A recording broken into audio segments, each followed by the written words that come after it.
Bom dia, galera! Mais um Faísca Tá On na área, o último do ano de 2022.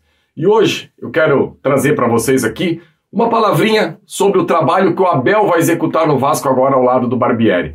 Eu optei, nesse último programa do ano, em não falar sobre esse pacotão de contratações, sobre a venda do Andrei, sobre tudo aquilo que passou. Queria dar uma palavrinha sobre o Abel. Eu acho que é um cara que merece, um cara vitorioso. E também, no final, contar um pouquinho aí da minha história e agradecer o Papai do Céu por mais um ano ter esse contato com vocês aqui no canal Atenção Vascaínos. Se possível, por favor, deixe seu like, compartilhe esse vídeo aqui nas suas redes sociais para fortalecer aqui o nosso trabalho. Abraço, galera!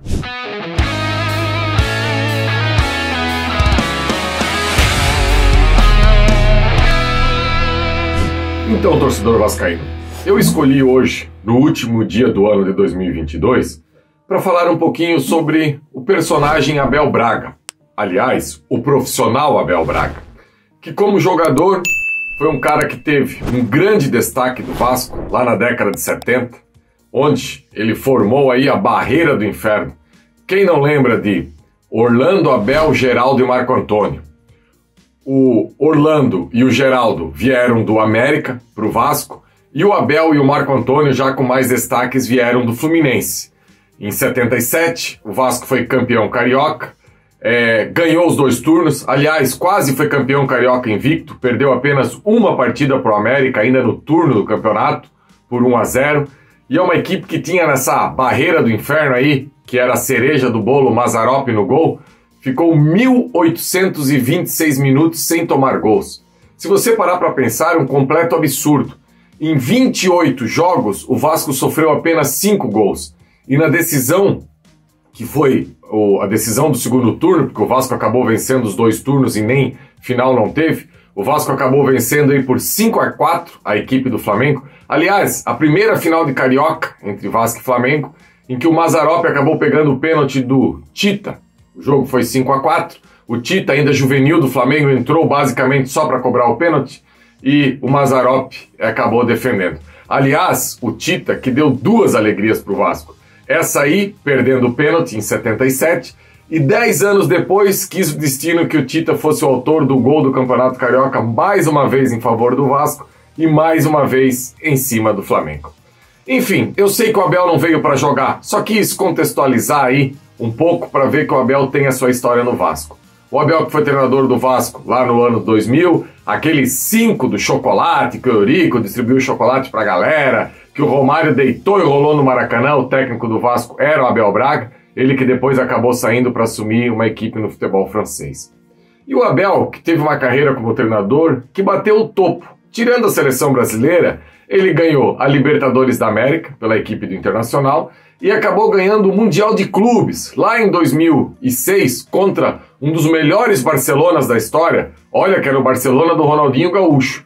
E o Abel, com um time de operário, se você parar para pensar, quem faz o gol é o Adriano Gabiru. Talvez de grande destaque naquela equipe tinha o Fernandão, o Yarley, mas tinham muitos operários mesmo. Tipo o Índio, tipo o Ceará, vários jogadores assim que eram contestados, e o Abel acabou fazendo dessa equipe uma equipe campeã do mundo. E depois disso, o Abel teve sucesso no Fluminense, acabou sendo campeão brasileiro como treinador, e eu acho que a torcida do Vasco acabou aí pegando um pouco de birra por uma declaração infeliz do Abel, que foi aquela declaração quando o Vasco tinha acabado de perder um título pro Flamengo, acabou até virando meme, que ele falou que foi lindo.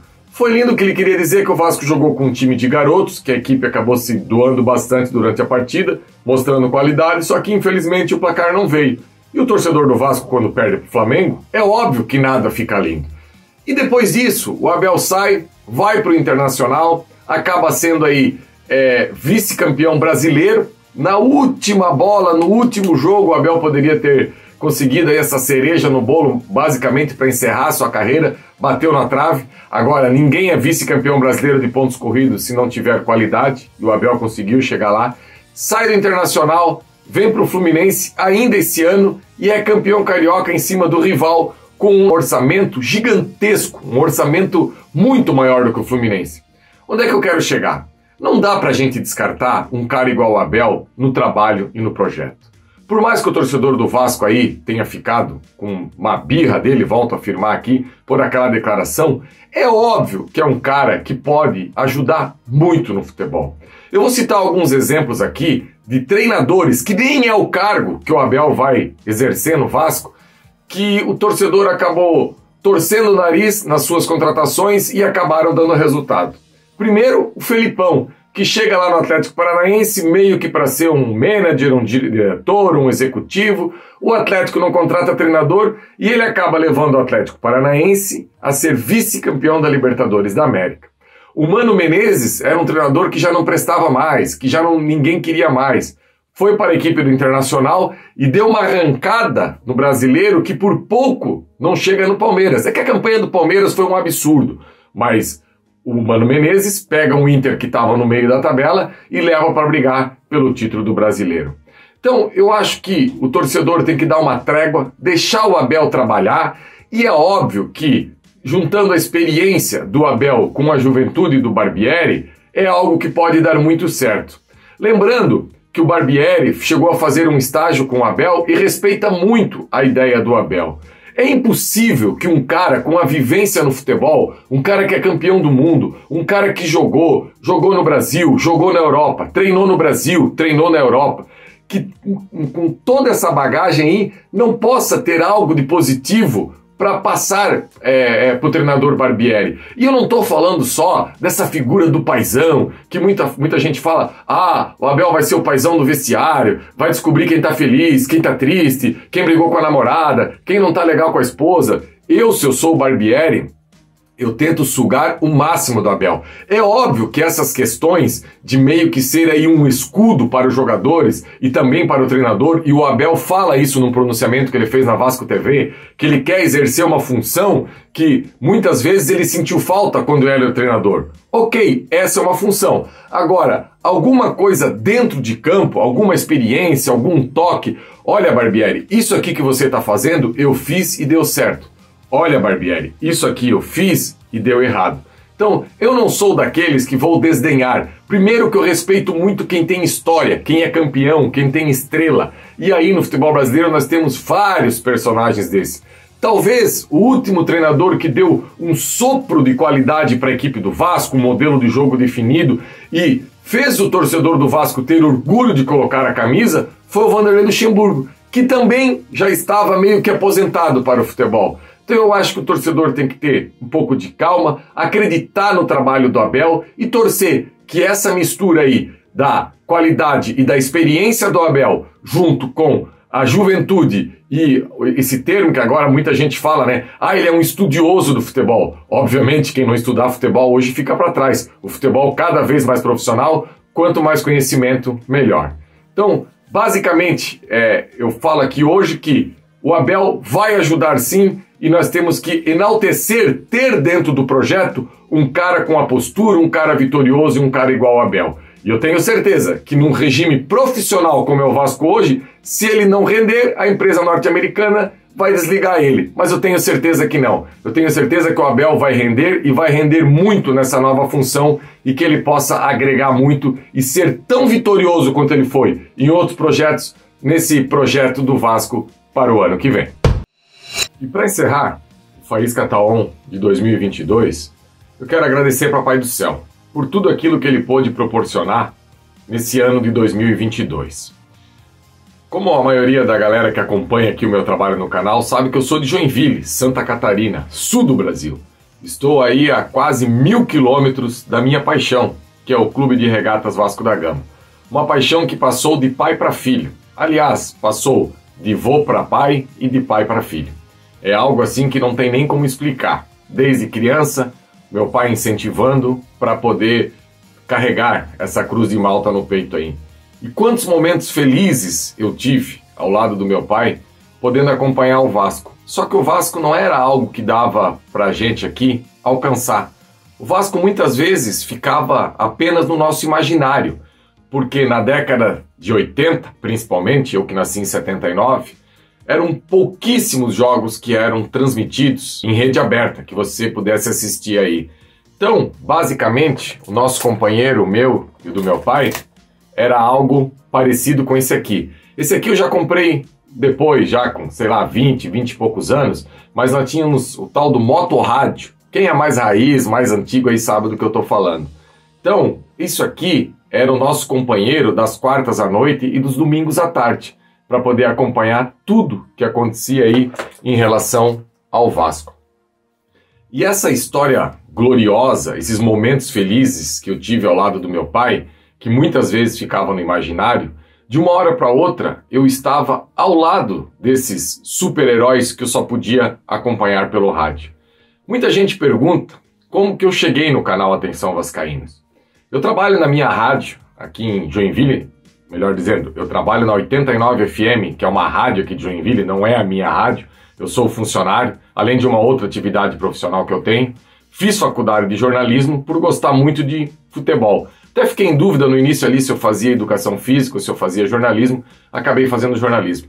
E demorei bastante para entrar aí no ramo de jornalismo. Quase 10 anos após a minha formação, eu acabei recebendo um convite para trabalhar na rádio, comentar os jogos do JEC aqui da minha cidade. À época, o JEC estava na Série C do Campeonato Brasileiro, depois conseguiu acesso à Série B, Série A. Enfim, acabei trocando de emissora, na época não era 89 FM, era pela Mais FM. E se tinha algo que me machucava bastante naquela época era o seguinte: as pessoas aqui da minha cidade não davam credibilidade aos meus comentários na rádio porque eu era torcedor do Vasco. Algumas vezes eu até pensei em pedir demissão porque eles misturavam. Eles achavam que no microfone só poderiam emitir opinião em relação ao Joinville, quem realmente torcesse para o Joinville. E não que eu não tenha um carinho muito grande pelo Joinville, é o time da minha cidade, obviamente também torço, quero que o Joinville vai bem, mas não é a mesma paixão que eu tenho pelo Vasco desde criança. E olha que o Joinville na década de 80 mandou no futebol catarinense. É o único octacampeão consecutivo aí. Acho que no Brasil só mais uma equipe tem esse título aí de ganhar 8 vezes o campeão, ser campeão estadual consecutivo. Então, muita gente acabava dizendo, o Jean, o Faísca aí não pode comentar o jogo do Joinville, ele que vai torcer pro Vasco. E eu fiquei no início da minha carreira ali, como comentarista na rádio, uns 2, 3 anos sem utilizar a camisa do Vasco. Até para andar nas ruas aqui da minha cidade, para ver se as pessoas paravam de tanto ficar ofendendo pelas redes sociais, mandando mensagem, que eu não podia comentar jogos do Joinville, sabe?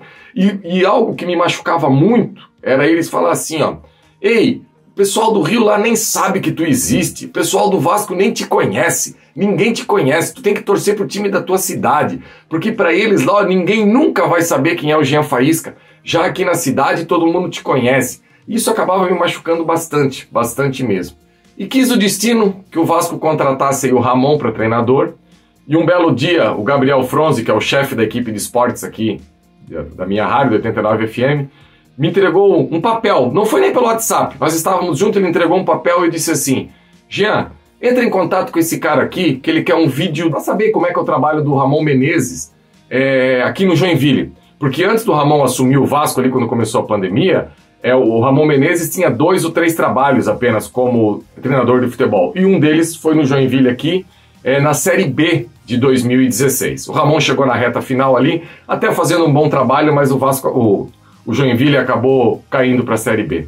Quando eu peguei aquele papel na mão e eu olhei assim, Flávio Dias, e eu disse, meu Deus, será que é o Flávio Dias que eu estou imaginando? Aí eu fui na internet e pesquisei Flávio Dias, Atenção Vascaínos, não sei o que, e era ele mesmo. Eu demorei 2 dias para mandar essa mensagem para o Flávio Dias, porque eu não sabia como que eu ia me reportar até o Flávio Dias. Porque existem os ídolos do futebol, de dentro de campo, e existem os ídolos do jornalismo. E passa longe aqui de eu precisar puxar o saco do Flávio Dias para alguma coisa, porque graças a Deus as coisas que eu conquistei e tudo que eu tenho aí, não são algo que foram depois do Atenção Vascaínos. O Atenção Vascaínos me ajuda muito. Mas então é uma coisa que é um carinho mesmo que vem do coração. E eu imaginei aqui, meu Deus, será que... como que eu vou me reportar para falar com o Flávio Dias? Peguei, adicionei ele no WhatsApp e mandei uma mensagem. E antes de falar de Ramon, falar de alguma coisa, eu já deixei claro o carinho que eu tinha pelo trabalho dele. E olha que a gente nem tem uma diferença de idade tão grande assim, são 11, 12 anos, só que ele começou muito novo na rádio. E eu, criança, adolescente, ia para a cama todos os dias, 10 horas, levava aqui o meu companheiro pro lado da cama, e o que acontecia? Aqui só pegava as rádios do Rio de Janeiro, você conseguia sintonizar depois das 9 horas da noite. Então o giro esportivo e o panorama esportivo era a única coisa que tinha ali. Às vezes você conseguia ali 6 horas, das 6 às 7, também ouvir alguma coisinha. A não ser quando eu ia pro litoral, que meu pai tinha uma casa numa praia aqui próximo a Joinville, aí lá não, lá o final de semana inteiro conseguia pegar a Rádio Tupi ou a Rádio Globo. E daí você ficava esperando. Eu tenho até hoje a vinheta gravada na minha cabeça ali, a sonoplastia do início do giro esportivo. Aquela musiquinha que ficava tocando. Aí você pegava o início do giro esportivo, os destaques, mudava rapidinho para a Rádio Globo, porque era 1220 era a Globo, 1250 era a Cultura, que era a rádio aqui da minha cidade, e 1280 era a Tupi. Então você ficava do 1220 a 1280 toda hora, esperando, caçando alguma notícia do Vasco ali, para poder se alimentar e no outro dia correr, contar com meu pai. Pai, eu vi o que aconteceu, o que o Flávio Dias falou na rádio, Danilo Bahia, Heraldo Leite, enfim, Cláudio Perrot, toda essa galera que cobriu os outros clubes também, meu Deus, como era bom aquilo. E hoje você com o celular na mão, tem uma geração que tem acesso às notícias do clube a todo momento. Você coloca ali Vasco, parece tudo online. E quando eu era criança, adolescente, não. Tinha que esperar anoitecer. E aquilo era um ritual. Aquilo, a janta tinha que ser antes das 10 horas da noite. O futebol com a galera tinha que ser antes das 10 horas da noite. Nada poderia atrapalhar aquele das 10 à meia-noite para você ouvir a história do Vasco. E hoje eu tenho a oportunidade aí de falar, e sem falsa modéstia aqui, o Atenção Vascaínos é o canal com maior relevância para a torcida do Vasco. Se você for ver o número de visualizações, isso deixa claro a credibilidade que a gente tem. E eu tinha um ritual aqui na minha cidade, de quando eu queria falar de Vasco, eu ligava pro meu primo, o Diego. Era a única pessoa que eu falava de Vasco, sabe? Porque eu não podia falar de Vasco com ninguém, porque se eu falasse de Vasco, eu era um comentarista incompetente. Eu não era competente. Eu só era competente se eu falasse só do Joinville.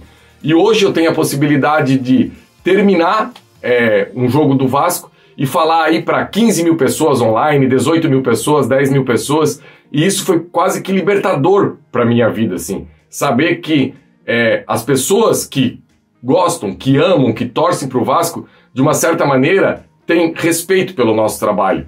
E eu particularmente fico muito feliz, porque quantas vezes eu escutei, ninguém do Vasco te conhece, ninguém te ouve. Tu é insignificante para a torcida do Vasco e por tudo aquilo.